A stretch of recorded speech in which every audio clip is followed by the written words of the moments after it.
Moi, c'est Clémentine. Moi, c'est Adrien.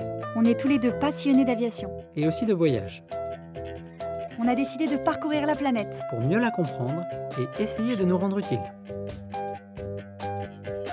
Nous voilà donc, embarqués dans un tour du monde en 14 mois, à bord de notre avion ultra léger. L'objectif, aller à la rencontre de chercheurs aux quatre coins du globe Qui nous font découvrir les coulisses de leur métier.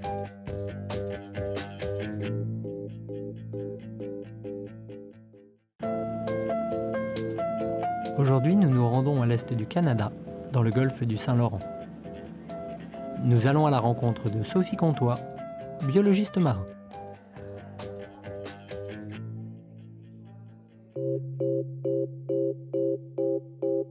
Un projet qu'on mène depuis le début de la station, donc depuis plus de 30 ans finalement, c'est la photo-identification. Donc, photographier les différentes espèces de baleines qu'on peut retrouver pour savoir exactement quel individu on a devant nous, donc son petit nom, parce que chaque baleine a des caractéristiques physiques de pigmentation qui lui sont propres, un peu comme nos empreintes digitales.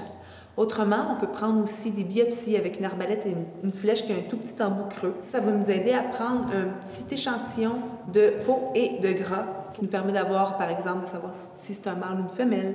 On a aussi des tags, donc des balises qui sont télémétriques qu'on peut repérer avec un VHF, donc finalement les ondes radio, qui vont prendre toute l'information sur la baleine, donc exactement ses mouvements 3D, jusqu'où elle va, la profondeur, la température de l'eau, la vitesse de l'animal.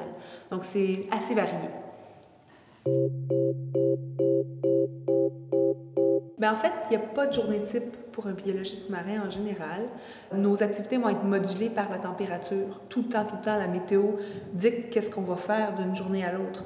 S'il y a des vents extrêmes, du brouillard, ça ne sert à rien d'aller sur l'eau parce qu'on ne pourra pas voir les animaux. Donc, à ce moment-là, on ne sort pas, on fait de l'importation de données, on fait de la maintenance d'équipement, on peut changer l'huile du moteur d'un bateau, par exemple. C'est des choses pratiques, mais qu'on doit faire quand même. Donc, c'est très varié. Puis c'est ce que j'aime aussi dans le métier, un peu. Je suis biologiste, donc à la base, j'aime étudier le vivant. Puis j'ai une spécialisation en biologie marine parce que j'avais une préférence ou une attirance pour les mammifères marins. Moi, ce qui me fascine au niveau de la vie marine, c'est qu'on en connaît très peu. C'est des choses qui sont cachées, si je peux dire, qui ne sont pas accessibles parce qu'ils sont sous l'eau puis parce que c'est un peu mystérieux. Quand je suis sur l'eau, sous l'eau, proche de l'eau, je suis bien. Donc, c'est ce qui m'attire. Le futur du métier, c'est sûr qu'il va être plus technologique d'après moi. On va trouver probablement de l'équipement qui peut rester probablement plus longtemps sur l'animal marin, prendre plus d'informations et nous en fournir plus. Donc, juste savoir les corridors de migration, donc par où elles passent les baleines et jusqu'où elles vont l'hiver, ça je pense qu'avec la miniaturisation de l'équipement électronique, entre autres, ça va nous permettre justement de pouvoir suivre ces baleines-là virtuellement. Il n'y a pas une façon de réussir à aller finalement rechercher le métier de ses rêves. Faut pas rester avec les idées préconçues que si on n'a pas les bonnes études, ça ne fonctionne pas. Je pense que des fois, l'expérience paye beaucoup plus.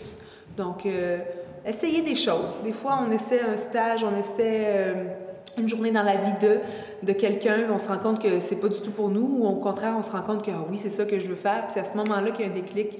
Puis quand le déclic est fait, je pense qu'à l'intérieur, on s'organise pour trouver le chemin qui va nous mener. Fait que finalement, c'est la passion qui nous mène, puis ça, c'est si on l'a, il n'y a pas de problème.